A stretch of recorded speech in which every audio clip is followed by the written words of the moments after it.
will be always on the same height, and the coordinates of this is going to be what you call -1, 1.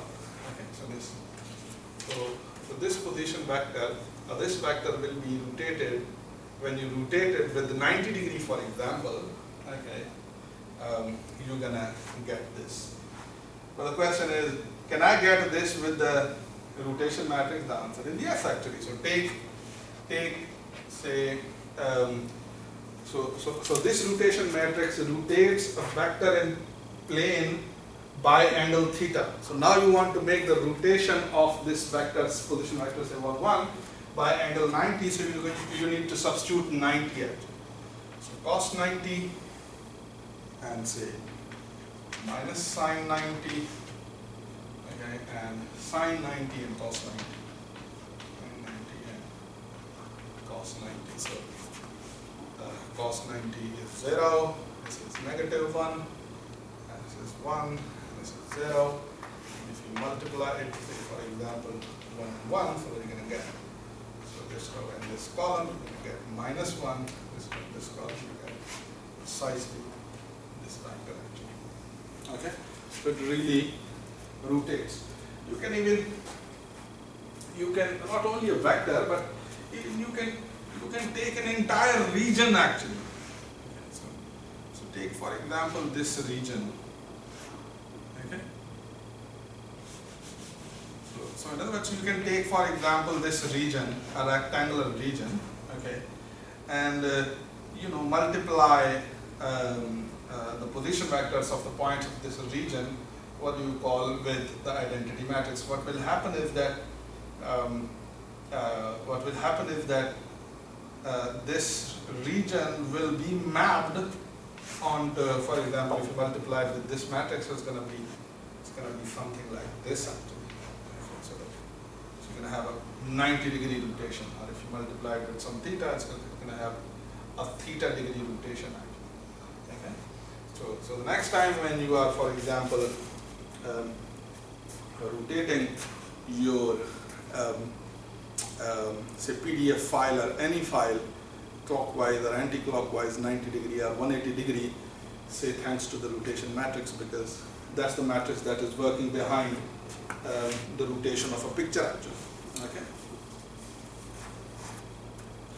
You see your phone, you see it in a portrait manner. Okay, and if it is on auto rotation, you rotate it in a landscape manner, the entire screen will be rotated actually.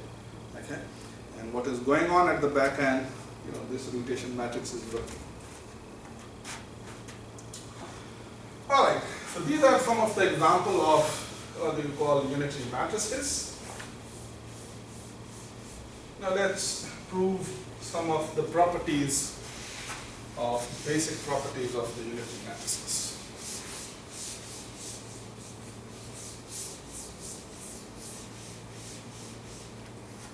Here are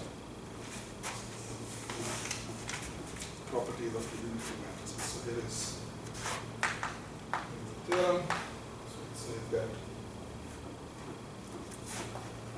let U and V are two m by n matrices, and W is an m by m matrix. Okay. So the first thing is that the product of unitary matrices is unitary. So if U and V are unitary, then their product is also unitary. Okay? You can say that if U is unitary, then the magnitude of the determinant of U, absolute of determinant of U is 1. In other words, that is that determinant of a unitary matrix can be what do you call plus minus 1 or plus minus iota. These are the 4 possible determinants for any unitary matrices actually. Okay.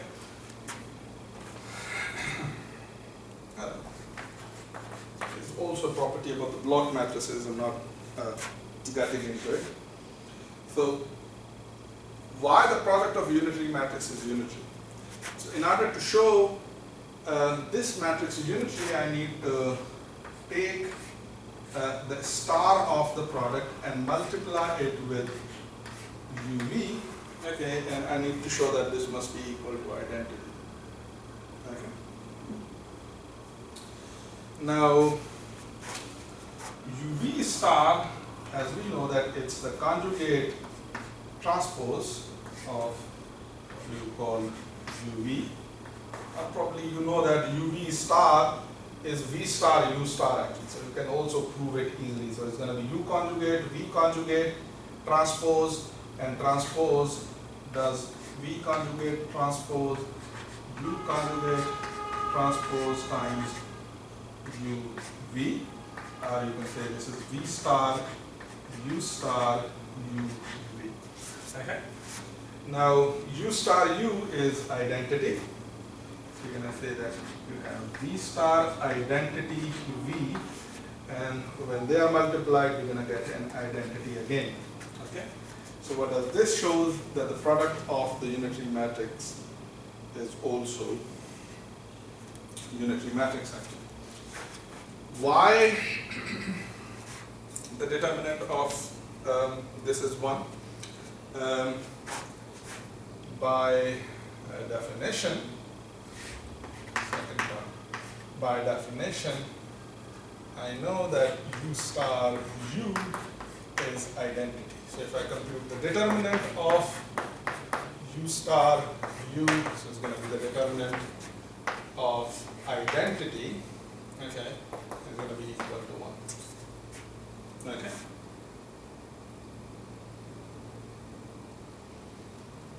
Okay. Now, what is this? I can write this as the determinant of the product is the product of the determinants. So it's going to be determinant of U star times determinant of what we call U. Okay? And this is equal to 1. In fact, what you can do is that okay, determinant of U star is like determinant of U star is equal to determinant of U conjugate transpose.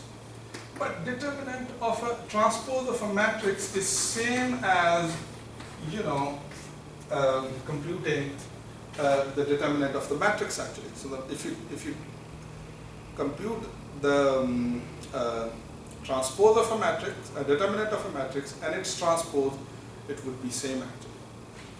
And determinant of a U conjugate, in other words, you compute, say, conjugate of the U first and compute determinant, or say you compute the determinant of U and then compute conjugate, it's not going to make any difference.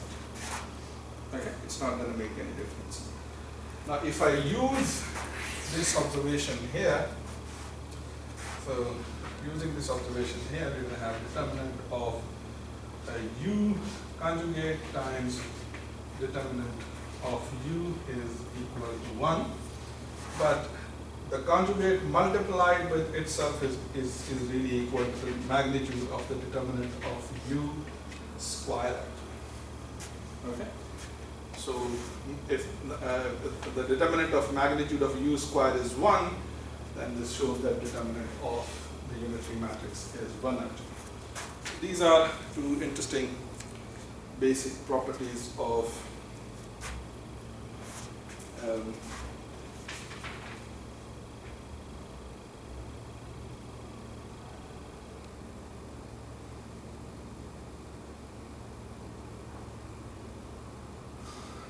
some basic properties of the unitary matrices. Now, I would like to write a list of characterizations of unitary matrices actually. Okay, so unitary matrix, in literature you will find the unitary matrices defined in a variety of ways actually. Okay, so let me list the detailed characterization of the unitary matrices. So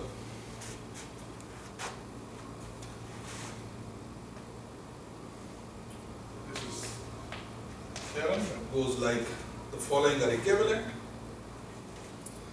If you take n by n matrix with entries from field F, which can be R or C, then following are equivalent. Following are equivalent. Okay. So U is unitary, is equivalent to the condition that columns of U are orthonormal. So this is interesting. The columns of U are orthonormal.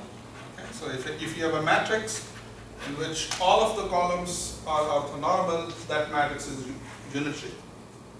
Okay? Secondly, the good news actually, and which shows actually that what we know about, say for example, unitary matrix, is that the transpose conjugate transpose of the unitary matrix by definition is the left inverse. Okay? Is the left inverse. But in fact, this conjugate transpose is also the right inverse actually. Okay? So you can say that the unitary matrix is a matrix in which the conjugate transpose is equal to the inverse of the matrix actually. Okay? It's equal to the inverse of the matrix. So the C is that U star is identity. In other words, that if you take your conjugate transpose and multiply it from the right, you still get an identity. So the both conditions are satisfied. So that means this shows that U star conjugate transpose of U is equal to U inverse. Okay? U inverse. So the isometries are invertible maps always. We know it. The rows of U's are orthonormal.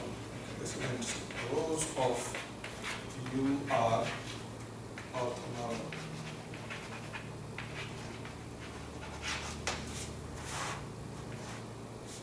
T U is invertible. Okay? Okay. I can list this. U is invertible. That is, U inverse is equal to the conjugate transpose of it. F.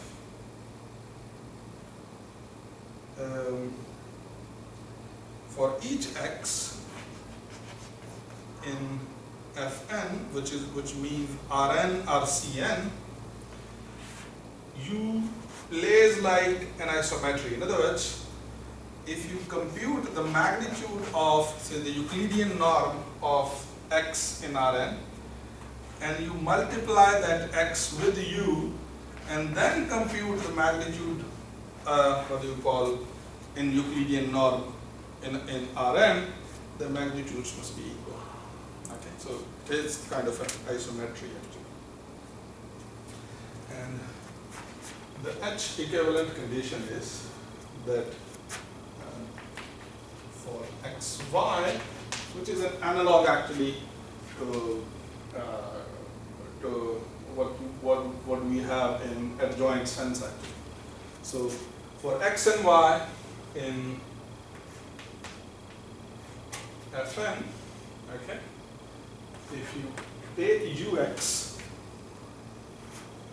and compute its conjugate transpose, and you take uy and multiply it with the uy, you're going to get the conjugate transpose of x star y actually. Okay.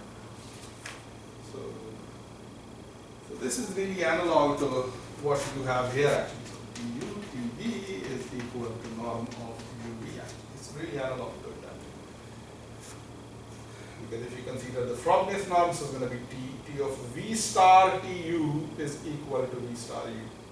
Okay? If you consider, if you give it a look in the sense of the Frobnius norm. Okay, so write this as the Frobnius norm.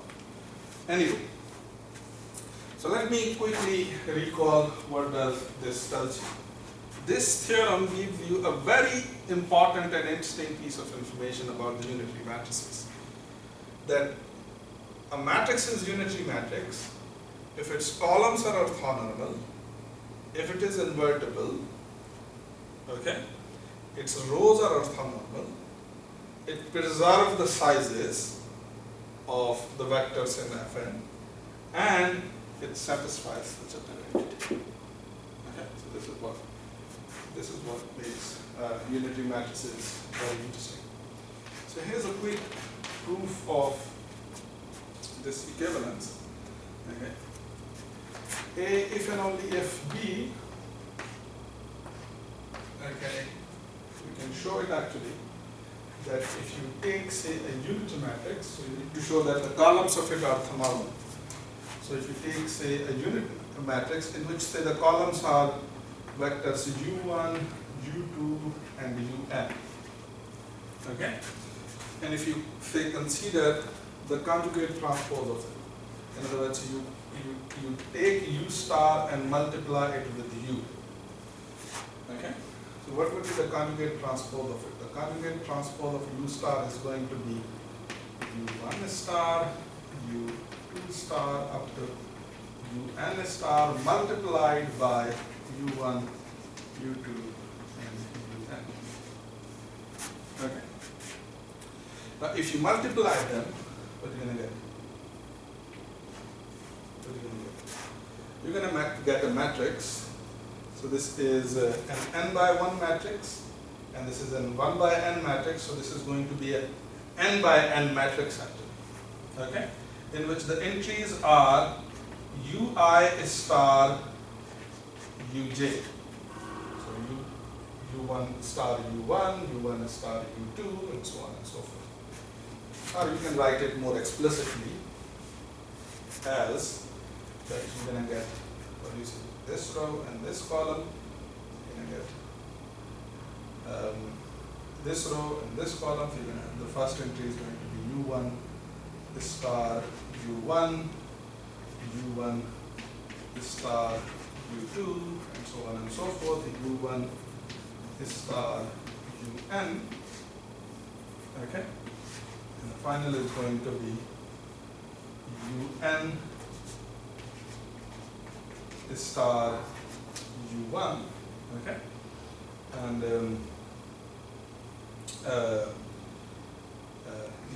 un star u2, and so on and so forth, un star un. Okay, this is what that you get. But I know that this is identity matrix. So 1, 0, 0. So this is an identity matrix.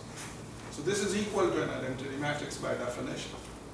So this means that this guy is equal to 1. This is 0, 0, 0, 0, 0. In other words, you can conclude that ui star uj is equal to delta ij. In other words, it's equal to 1 if I is j, and it's equal to 0 if I is not j. And this is what the precise definition of being orthonormal is actually. So when a set of vectors is an orthonormal set, if it satisfies this identity.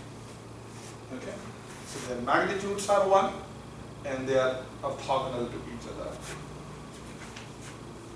They are orthogonal to each other. Okay.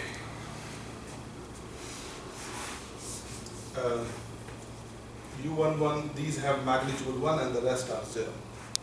So they are orthogonal to each other.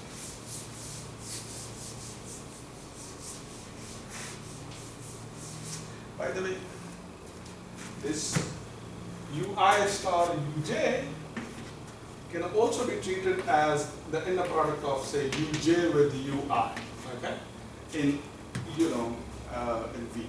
Okay, we will also treat it as the inner product. Okay, and this is what the precise definition of being orthonormal is. So that's an if and only if proof. So if this is identity matrix, then U is unitary, and if U is a unitary, this must be an identity matrix. That's it. Okay.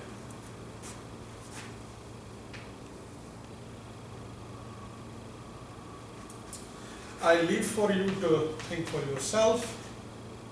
Okay, it's not difficult to show that A and C are what do you call equivalent actually. That if something is left inverse, conjugate transpose is left inverse, it must be right inverse as well. Okay, so this is an exercise. So this is the basic result.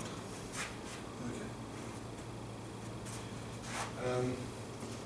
Y, C, and D are equivalent. Let's start with, say, U star equal to identity. Okay. Now, if I